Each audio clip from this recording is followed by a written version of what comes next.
ইউক্রেনে কি সত্যি সবকিছু শেষ? প্রেসিডেন্ট ভলোদিমির জেলেনস্কির কি আর মুখ দেখাবার জায়গা নেই?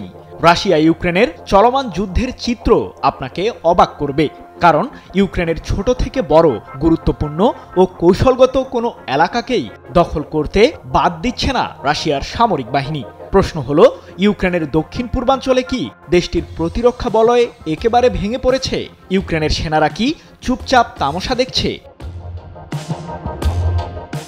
প্রায় ৪ বছর ধরে রাশিয়ার শক্তিশালী সামরিক বাহিনীর বিরুদ্ধে লড়তে লড়তে ক্লান্ত হয়ে পড়েছে ইউক্রেনের সেনারা। তাদের মাঝে এখন এক ধরনের হতাশাও কাজ করছে, কারণ চলমান যুদ্ধের ভবিষ্যৎ অর্থাৎ শান্তি চুক্তি আদৌ হবে কিনা তা নিয়ে সংশয় বিরাজ করছে আন্তর্জাতিক সম্প্রদায়ের মাঝে।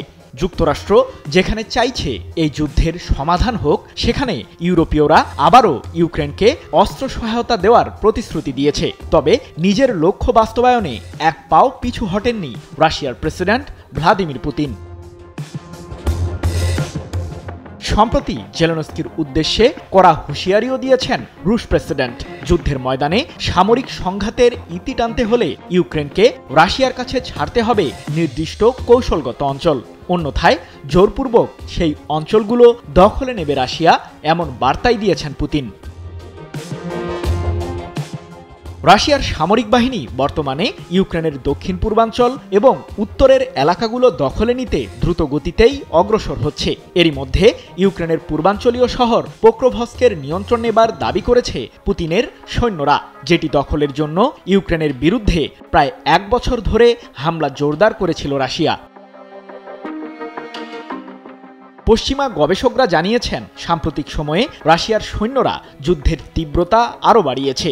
চলতি বছরের নভেম্বরেই ইউক্রেনের প্রায় ২০০ বর্গমাইল এলাকার নিয়ন্ত্রণ নিয়েছে রুশ বাহিনী, যা অক্টোবরের তুলনায় দ্বিগুণ বেশি।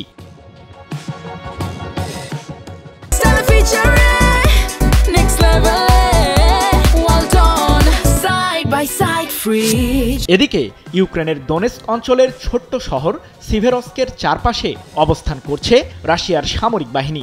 মূলত ইউক্রেনের দুর্গ বলে পরিচিত স্লোভিয়ানস্কের নিয়ন্ত্রণ নেবার বৃহত্তর প্রচেষ্টার অংশ হিসেবেই এমন পদক্ষেপ নিয়েছে পুতিনের সৈন্যরা। সৃজন মাহমুদ, নিউজ 24।